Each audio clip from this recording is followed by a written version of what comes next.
پٹھان وہ کرے گا جو سرحد میں ہو رہا ہے. پھر آگے قوموں کے ثقافتیں ہیں. جٹ وہ کریں گے جو ان کے ہاں ہو رہا ہے، راجپوت وہ کریں گے جو ان کے ہاں ہو رہا ہے، گجر وہ کریں گے جو ان کے ہاں ہو رہا ہے، ارائی وہ کریں گے جو ان میں ہو رہا ہے، بٹ وہ کریں گے جو ان میں ہو رہا ہے. میرے نبی نے کیا کیا؟ یہ کوئی نہ پوچھنا چاہتا ہے، نہ یہ ممبر سے بات چلتی ہے، زیادہ نہیں چلتی ہے، میں انکار تو نہیں کرتا ہوں، بہت کم چلتی، بلکہ یہ مسائل تو ہمارے علماء بیٹھے ہیں، میں خود مدرسے پڑھاتا ہوں، یہ مدرسے میں بھی نہیں بتائے جاتے. جب زندگی کے ابواب آتے ہیں تو چل بھائی شروع ہو جاؤ، وہ ایک تلاوت چل رہی ہوتی ہے، چاہے مولانا حنیف صاحب پڑھا رہے ہوں، چاہے طارق جمیل پڑھا رہا ہوں، چاہے مولانا نذیر صاحب پڑھا رہے ہوں، تلاوت ہوگی. ترمذی کی جلد ثانی اتنی خوبصورت زندگی کو کھولتی اور بیان کرتی ہے. لیکن ہمارے استاد صاحب نے فرمایا کہ اب بس شروع ہو جاؤ، جو سوال کرے گا اس کی پٹائی ہوگی. اس لیے بھائیو آپ سے گلہ نہیں، علماء سے گلہ ہے کہ جو بچہ 10 برس لے کر مدرسے میں داخل ہوتا ہے، جب وہ نکلتا ہے تو اسے پتہ نہیں ہوتا کہ میں نے ماں باپ کے ساتھ کیسے چلنا ہے، میں نے بیوی کے ساتھ کیسے چلنا ہے. میں نے بازار میں، اگر میرا مقدر ہے ہر بچہ تو مدرسے میں نہیں پڑھاتا، تو میں نے بازار میں تجارت کیسے کرنی ہے، نوکری کیسے کرنی ہے، بیوی کو لے کر کیسے چلنا ہے، اختلاف رائے میں کیسے وسعت صدر کا مظاہرہ کرنا ہے. یہ اخلاق نبوت اس طرف. میرے نبی نے 11 شادیاں کی، شوق تھا. ما لی فی النساء من رغبت، جو صحیح حدیث ہے کہ مجھے عورتوں کی کوئی رغبت نہیں. اور عمل سے دیکھا، 25 برس کی عمر میں 40 سال کی عورت سے شادی کی. ایک منگنی ٹوٹی، حضرت خدیجہ. ورقہ بن نوفل چچا زاد بھائی، منگنی ہو گئی، ٹوٹ گئی. دوسرا نکاح ہوا، ابو حالہ، وہ انتقال کر گئے. پھر تیسرا، پہلی ایک منگنی کے ساتھ پہلی شادی، دوسری شادی ابن عابد، انتقال ہو گئے. 2 نکاح سے بیوہ، ایک منگنی ٹوٹی، عمر 40 سال. میرے نبی 25 سال، وہ کہتے میں تو 20 سال دی لڑکی نال شادی کرنی، وہ 40 سال کی عورت سے شادی فرما رہے. اور ایسا حسن و جمال کائنات میں کسی کو ملا نہیں. ام معبد الخزاعیہ کے خیمے سے گزر ہوا اور آپ آگے چلے گئے. میں وہ قصہ نہیں سناتا ہوں، صرف ایک وہ ٹکڑا حلیے کا بتاتا ہوں کہ جب اس کے خاوند آئے تو اس نے وہ پیالے میں دودھ دے گا، کہا دودھ کہاں سے ہے؟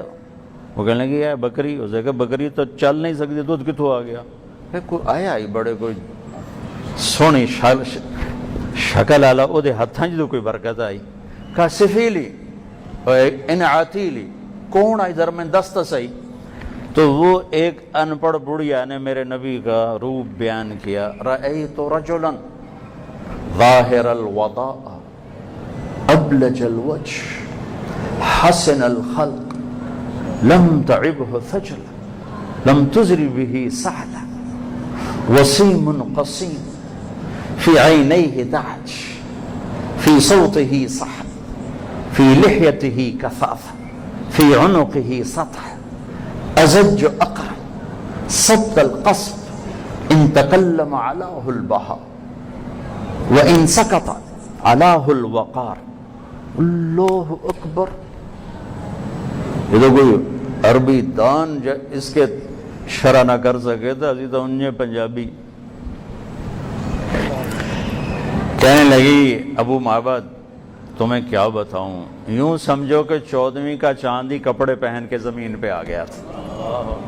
مکھ دی گل مکاواں، میں نے این لگا جب میں 14ویں دا چاندی کپڑے پا کے اٹھا آ گیا. چمکتا چہرہ، روشن پیشانی، خوبصورت موٹی آنکھ، ادعج، اشکل، اکحل، احور، اہدب، انجل، ابرج. میرے نبی کی آنکھوں کے لیے 7 الفاظ حدیث میں آئے ہیں، اور 7 کا ایک ترجمہ ہے کہ ایسی حسین آنکھ کائنات میں کسی کی نہیں بنی.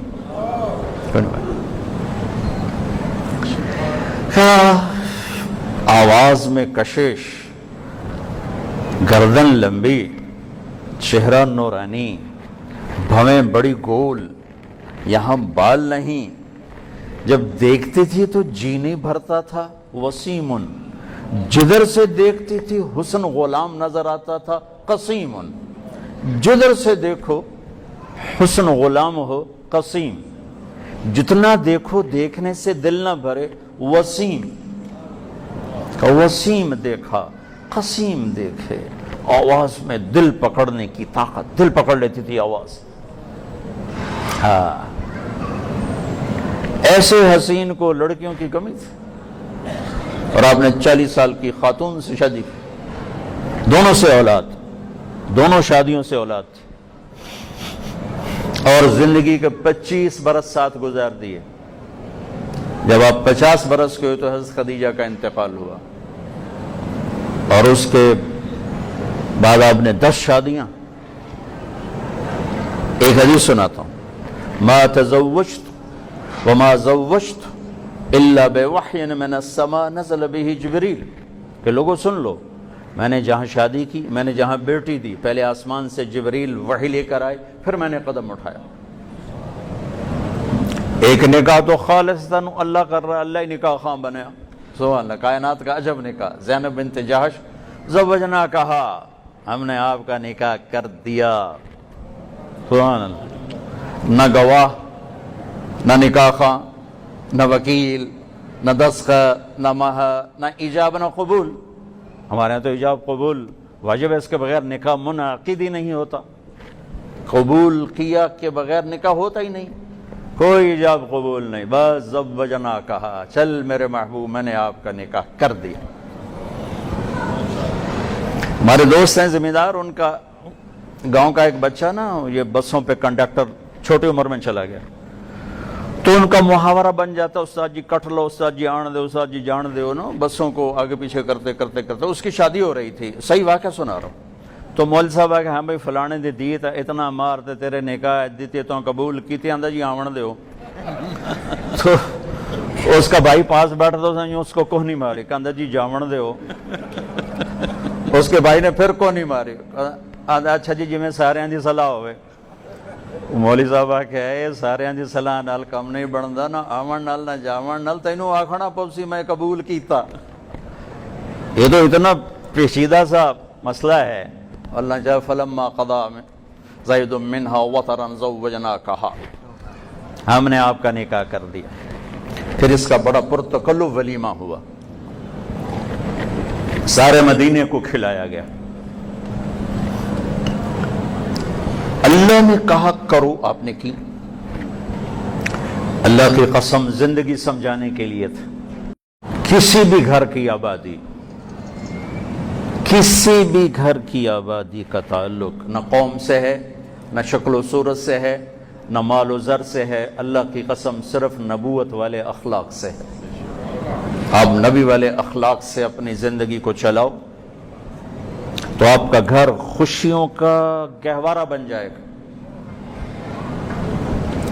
خود لفظ نکاح کے اندر زندگی گزارنے کا طریقہ موجود ہے۔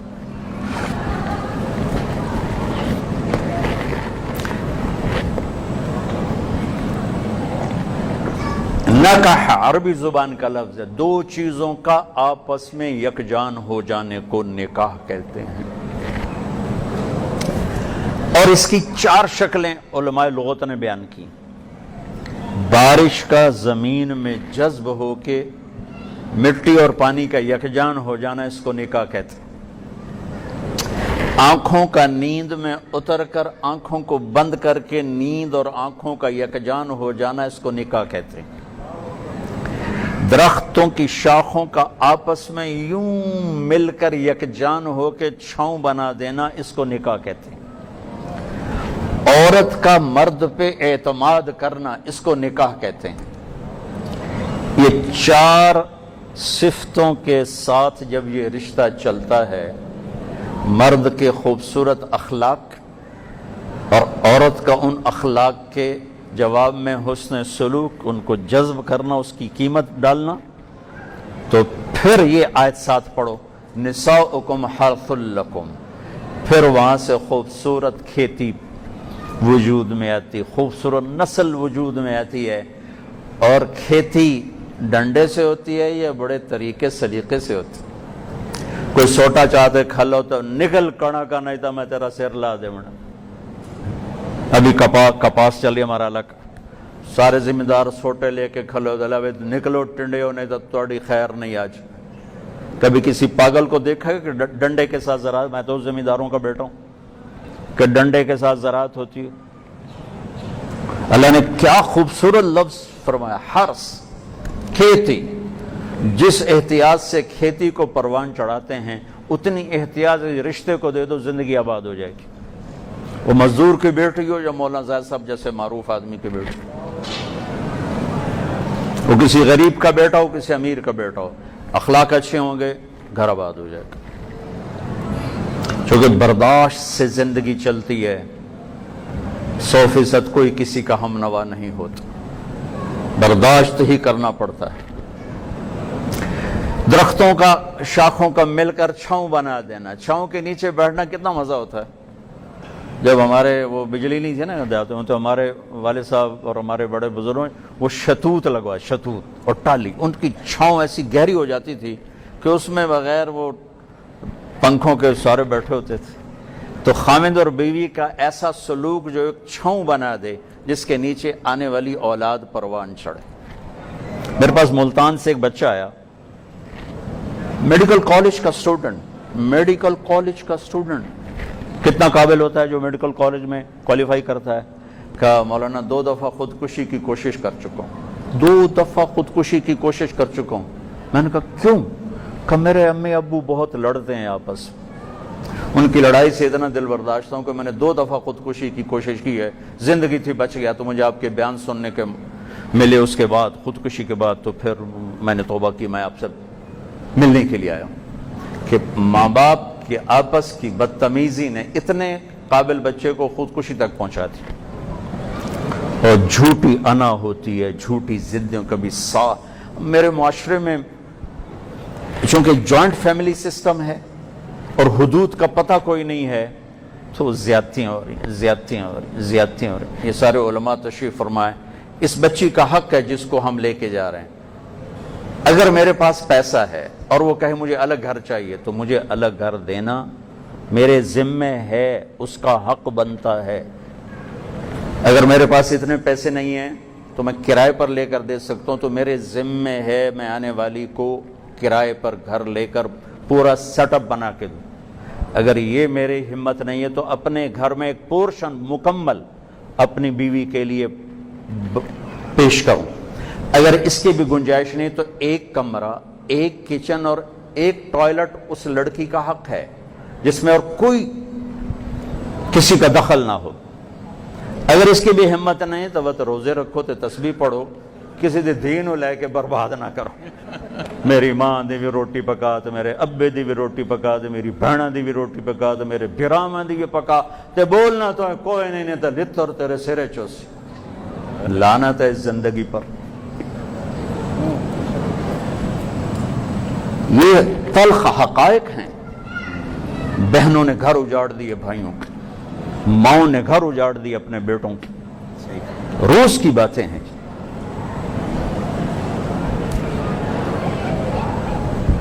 لے جانے والا جب اتنی ذمہ داری سے کسی کی بیٹی کو لے کے جا رہا تو اس کے ذمے ہے, ماں باپ کی طرف سے زیادتی ہو تو سامنے آئے.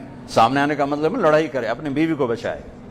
کہ میں توڑا پتر, میں توڑا نوکر, میں نے دوستو میں توڑی نوکری کرنی. بیوی کی طرف سے زیادتی ہے تو پھر ماں باپ کو بچائے کہ دیکھ تیرے میری حدود ہیں, اس سے آگے تم نہیں جا سکتی, یہ میرے ماں باپ ہیں, یہ میری جنت ہیں. اگر بیوی کی طرف سے زیادتی ہے تو ماں باپ کی حفاظت کرے, ماں باپ کی طرف سے زیادتی ہے تو بیوی کی حفاظت کرے. کہ اللہ نے اس کی گود میں سے ایک نسل کو اٹھانا ہے, وہ بچوں کی تربیت کے لیے ہے. وہ تانے سن سن کے اس نے تربیت کا کرنی ہو تو وہیں بیچاریوں کا دماغی ہوا میں اڑ جاتے ہیں. ایک تانا ساری دن آدمی کو تڑپا کے رکھ دیتے. تو میرے بھائیوں, یہ بہت خوبصورت رشتہ ہے, اس کو خوبصورت بناؤ اخلاق کے ساتھ. بیوی اپنے خامند کے ساتھ اچھے اخلاق پر, خامند اپنی بیوی کے ساتھ اچھے اخلاق برتے. کبھی اونچ نیچ ہو جائے تو درگزر کیجیے, معاف کیا جائے۔ میرے نبی نے کہا سب سے بہترین مسلمان وہ جو بیوی سے اچھا سلوک کرتا ہو۔ پھر آپ نے فرمایا میں تم میں سے سب سے زیادہ اپنی بیگمات کے ساتھ اچھا سلوک کرتا ہوں۔ تو میرے بھائیوں،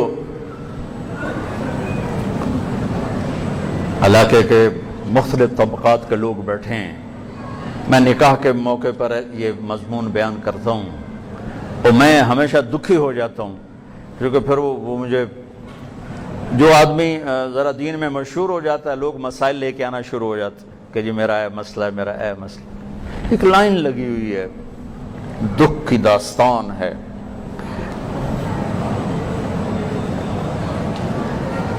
میں یہ نہیں کہتا ہوں کہ جانے والی اپنے خاوند کے ماں باپ کی خدمت نہ کرے، ضرور کرے، وہ اس کی اپنے ماں باپ سے جدا ہو گئے بھی ان کو اپنا ماں باپ بنا لے، لیکن اخلاقی فریضہ ہے، واجب کوئی نہیں، ذمہ کوئی نہیں۔ اور ساس سسر سے کہتا ہوں آنے والی کو اپنی بیٹی بناؤ اور خاوند اور بیوی کو پنپنے دو۔ ایک نوجوان تھا، بہت بری زندگی، اس کے والد نے کہا جی ذرا میرے بچے نوں تو مل لو، کوئی بندہ بن جاوے۔ ہم نے اس سے دوستی لگائی، اللہ نے اس کو 4 مہینے کی توفیق دی، بہت بڑے مالدار فیملی۔ پھر وہ اس کی شادی ہوئی، ہم اس کی شادی میں شریک ہوئے، سال بعد طلاق ہو گئی۔ اور میں نے کہا طلاق کیوں دیتے؟ کہا جی ماں باپ کے تانوں سے تنگ آ کے طلاق دی، میں سر رات کلبوں میں ہوتا تھا، شراب پیتا تھا، میرے ماں باپ کو کوئی پرواہ نہیں تھی میں کون آتے کتنے ہیں۔ جب سے شادی ہوئی ہے روز سن دوں بیوی دی کچھ اچھی بیٹھا رہندا، ماں نو تا پوچھدا ہی کوئی نہیں، بیوی دی کچھ اچھی وڑیا رہندا، پیو نو تا پوچھدا ہی کوئی نہیں۔ کہ ان 2 تانوں نے مجھے اتنا زج کیا کہ میں نے اس بے قصور کو طلاق دے دی۔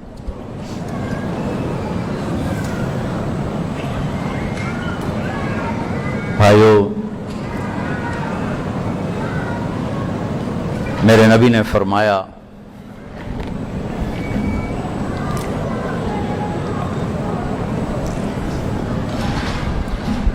النکاح من سنتی، یہ میری سنت ہے، فمن لم يعمل بسنتی فلیس منی، وہ مجھ سے نہیں جو میری اس سنت پہ عمل نہ کرے۔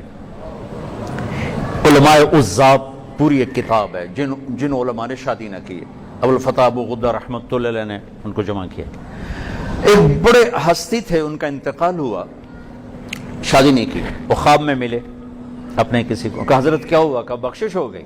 لیکن ایک مسلمان اپنے بچے اور بیوی اور بچوں کے لیے جو تکلیف اٹھاتا ہے، اس پہ جو درجات ہیں، مجھے اس کی ہوا بھی نہیں لگی، مجھے اس کی ہوا بھی نہیں لگی۔ تو بھائیو، ہم اس زندگی کو خوبصورت بنائیں، یہ خوبصورت رشتہ ہے۔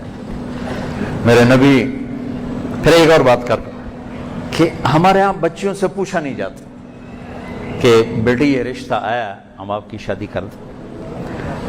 بچوں سے تو کوئی نہ بات ہو جاتی، بچے آج کل کے ویسے باغی ہو گئے ہیں تو انکار بھی کر دیتے ہیں، لیکن ہمارے عام ماحول میں بیٹیوں سے پوچھنے کی تکلیف گوارا نہیں کی جاتی۔ بابے تیرا رشتہ ایسے کر دیتا ہے، ٹھیک ہے جی۔ اب بغاوت ہے، اب طلاقوں کی شرح بڑھ رہی ہے کہ ہم اپنی بچی جس نے زندگی گزارنے اسے پوچھتے ہی نہیں۔ حضرت علی رشتے کا پیغام لے کر آئے، آ کے چپ کر کے بیٹھ گئے۔ آپ کو تو پتہ چل گیا تھا، کیوں علی کیسے آئے؟ چپ۔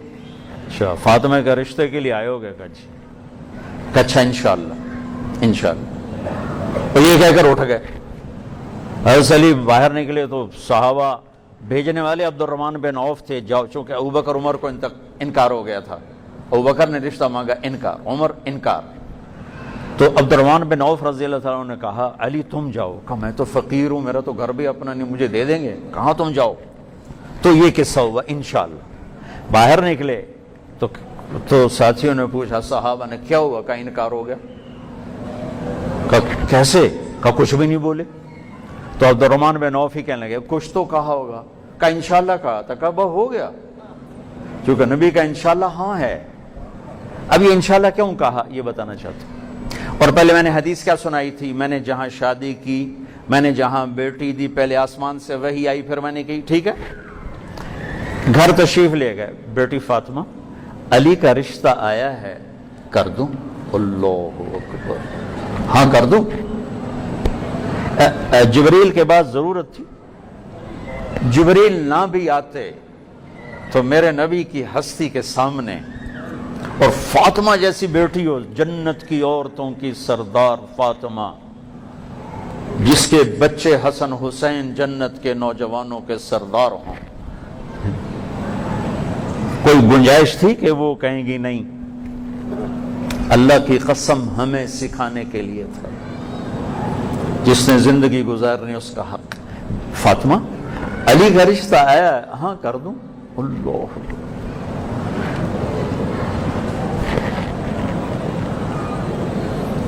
حضرت فاطمہ نے ہاں کی. اب باہر تشریف لائے، کہا علی بلاؤ، لوگوں کو بلاؤ. لوگ سارے اکٹھے ہو گئے. حضرت علی کو یہاں بیٹھائے سامنے، ایسے ممبر پر آئے، کہا لوگو جبریل میرے پاس اللہ کا پیغام لے کر آئے ہیں کہ میں اپنی بیٹی فاطمہ کا نکاح علی کے ساتھ کر دوں. پھر پوچھا، پھر ایک خاتون کہنے لگی میرے رشتے کی بات آتی تھی اور میرے ماں پیو دوے کمرے بہ کے گلاں کر دے ہیں، جیں حیاتی نہیں باونے اس کو لک کے گلاں ہوندی ہیں پیاں، اور اسے تو پوچھو بیچاری گائے بھینس تو نہیں ہے.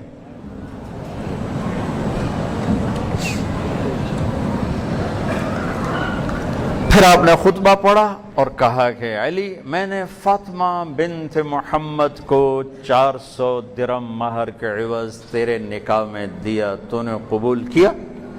کہا میں نے قبول کیا، اور سجدے میں سر رکھ دیا اور زور سے یہ دعا پڑھی سجدے میں، رب اوزعنی ان اشکر نعمتک التی انعمت علی وعلی والدی وانا اعمل صالحا ترضاہ. میرے نبی نے زور سے آمین فرمایا.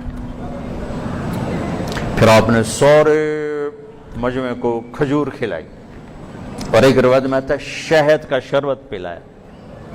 پھر رخصتی کے وقت، مہینے بعد، 6 مہینے بعد، سال بعد، 3 کال نظر سے گزرے. حضرت علی کو لے کے جاؤ.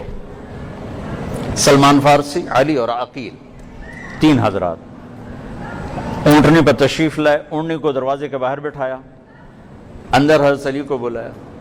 حضرت فاطمہ کا ایسے ہاتھ پکڑا اور ایسے علی کے ہاتھ میں دے کر کہا علی تجھے نبی کی بیٹی مبارک، علی تجھے نبی کی بیٹی مبارک. اور پھر فرمایا فاطمہ مجھے اپنے خاندان میں جو سب سے زیادہ محبوب تھا میں نے تیرا ہاتھ اس کے ہاتھ میں دیا ہے. پھر آپ نے ایسے پیالے میں پانی ڈالا اور اس پر آخری 2 سورتیں قل اعوذ برب الفلق قل اعوذ برب الناس تلاوت کر کے دم کیا. پھر یوں ڈال کے ایسے ان پر ایسے چھینٹے دیے یہاں پشت پر، اور پھر دونوں کو پلایا.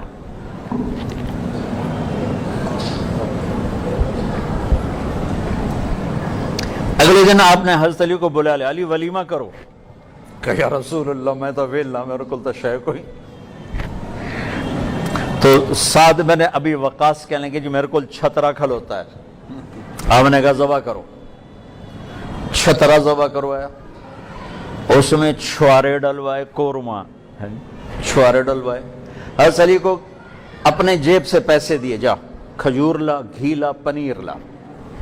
تو علی 4 درہم کی کھجوریں لائے اور 5 درہم کا گھی لائے، پنیر لائے، اور 1 درہم کا وہ پنیر لے کر آئے. پھر اس کو آپ نے مکس کروا کے سویٹ ڈش بنائی اور وہ ولیمے پر رکھوائی گئی، اور اس کے ساتھ تازہ کھجوریں اور جو کی روٹی اور چھترے کا گوشت. اور میرے نبی دیگ پر خود بیٹھے کھلانے کے لیے، سالن ڈالنے. لہذا سارا مدینہ کھا گیا، دیگ انجے دی انجے پہ آئی، دیگ میں کمی کوئی نہیں ہے. سارا دن تکلف جو کو شادی میں ہو رہا ہے یہ بھی ننگے انسانیت ہے. اور جس سادگی ہم علماء دعوت دے رہے ہیں وہ بھی کوئی شریعت کا تقاضا نہیں ہے، وہ بھی کوئی شدت اور سختی والی بات ہی ہے۔ میرے نبی بادشاہوں کے نبی، میرے نبی مالداروں کے نبی، میرے نبی متوسط طبقے کے نبی، میرے نبی غریبوں کے نبی، آپ نے سب کو راستہ دینا ہے۔ کیسے ایک غریب، کیسے ایک مالدار تکلف کے بغیر شادی کرے گا؟ یہ کیسے ہو سکتا؟ کبھی شادی ہے کرو نال جانوں میں پتہ نہ لگے کہ شادی۔ میں عمر جیسی ہستی گلی سے گزرے اور وہاں کچھ مجمع تھا، تو آپ نے کہا یہ مجمع کیسا ہے؟ کہا جی وہ شادی ہے۔ تو کہا ڈھول تو بجاتے، ڈھول تو بجاتے۔ سورے مدینے کو امام مالک 4 ائمہ میں سے اور پہلے امام اور امام دار الہجرہ کا لقب پایا، پہلی حدیث کی کتاب لکھنے والی۔ بیٹی کی شادی آ گئی۔ لیث بن سعد اور امام مالک علم میں ہم پلہ ہیں، نصیب میں امام مالک آگے بڑھ گئے کہ ان کی فقہ کو قبولیت ملی، ان کو نہیں ملی۔ وہ مصر میں تھے۔ عصفر ایک بوٹی ہے جو بہت مہنگی ہوتی تھی، اس میں بچیوں کے کپڑے رنگے جاتے تھے دلہن کی۔ تو امام مالک نے لیث بن سعد کو مصر خط بھیجا کہ میری بچی کی شادی آ رہی ہے، تو میں نے عصفر میں اپنی بچیوں کو لباس تیار کرنا ہے، تو وہ یہاں بہت مہنگی تو بھجوا دے۔ وہ بڑے مالدار تھے۔ جب کبھی امام مالک پہ قرضہ ہو جاتا تو ان کو لکھتے تھے قرضہ چڑھ گیا میرا اتار، وہ وہاں سے اتراتے تھے۔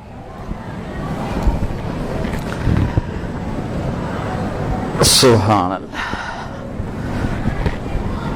انہوں نے کیا کیا؟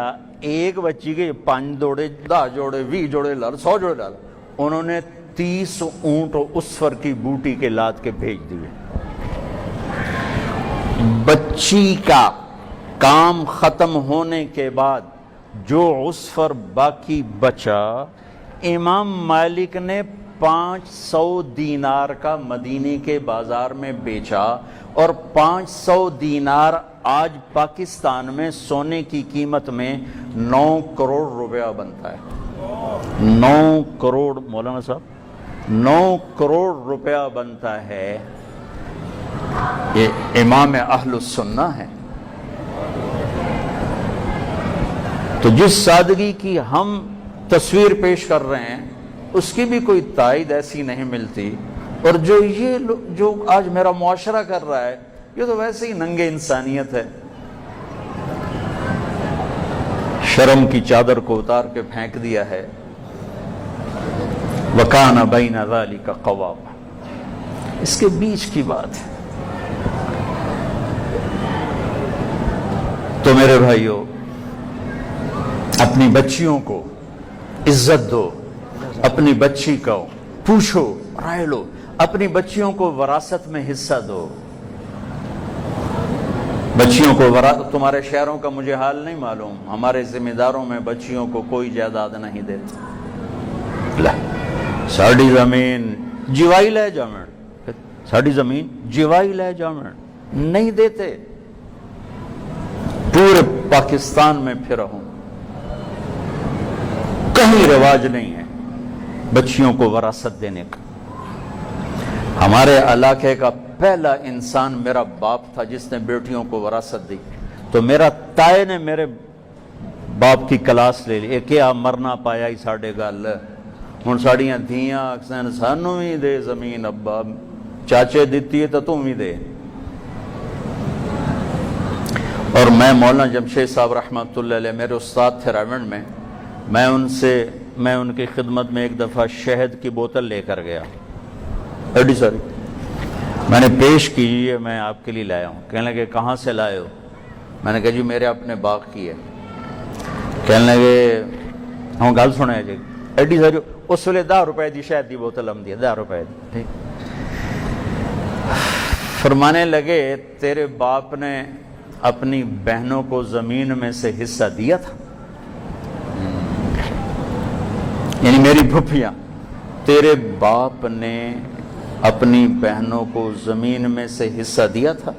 یعنی دیا تھا تو اے بوتل اتھے رکھ دے، نہیں دیا تھا تو یہ حرام ہے، میں نہیں لیتا۔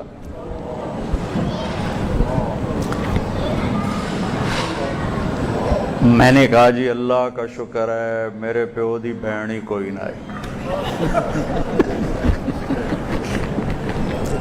میں کہا جی دو بھرا بس. اچھا تو تیرے دادا نے اپنی بہنوں کو حصہ دیا تھا؟ میں کہا اس لیے میں جمعہ ہی کوئی نہ ہوں، مینوں کیا پتہ. پھر کہنے لگا اچھا رکھ دو. لیکن ہمارے ہاں وراثت کا ظلم عظیم ہے.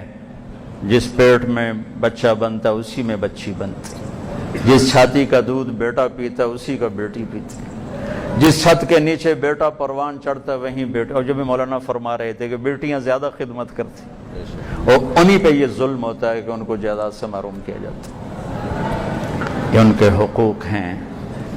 یہ ایک خوبصورت زندگی ہے جو میرے نبی دے کر گئے. بھائیو اسے سیکھنے کی ضرورت ہے. علماء سے کہتا ہوں معاشرت بیان کیا کریں، لوگوں کو معاشرت کا کچھ پتہ نہیں. اور یہ تبلیغ کا خوبصورت کام ہے جس میں آپ سب کو گزارش کروں گا وقت لگاتے رہیں گے تو آپ کو انشاءاللہ فائدہ بھی ہوگا، دین کا بھی دنیا کا بھی. اللہ ان کا جوڑ نصیب اچھا کرے، سلامت کرے اور زندگی خوبصورت گزرے، نیک و صالح اولاد اللہ نصیب فرمائے.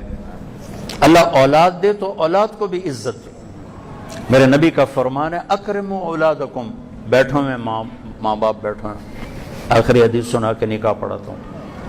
اب نے کہا اکرموا اولادکم واحسنوا ادبہم. اپنی اولاد کو عزت دو اور خوبصورت طریقے سے ان کی تربیت کرو. ڈنڈے کے ساتھ نہیں، ڈنڈے کے ساتھ نہیں.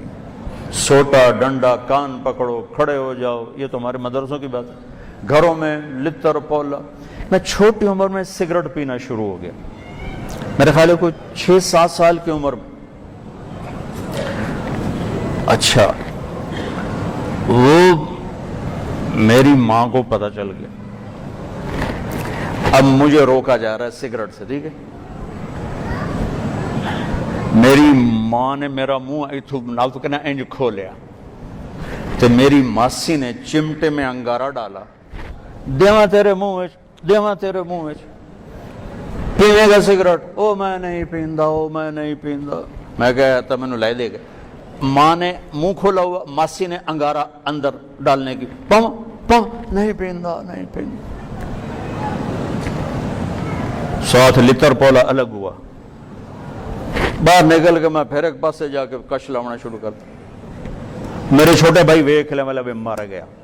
حالی دا اگلے چھوٹے نہیں بولے. میں کہتا ہے ارمی اور ہمیں نا وہ مجھ سے بھی 2 سال چھوٹا. میں کہا ایک سگریٹ تو بھی پی لے. میں نے اس کو بھی پلا دی. میں کہا میری شکایت نہیں لاوے گا. بھائیو اولاد بہت بڑا تحفہ ہوتا ہے، انہیں بے عزت نہ کیا کرو. تربیت کے نام پر شدت سے بچا کرو. انہیں عزت دو، عزت آئے گی. میرے نبی جناب بی بی فاطمہ رضی اللہ تعالیٰ عنہ، دیوار ایک تھی، دیوار کے ساتھ دیوار، اے نہیں کہ چوتھے دے آمدیاں، آنا جانا لگا ہوا ہے.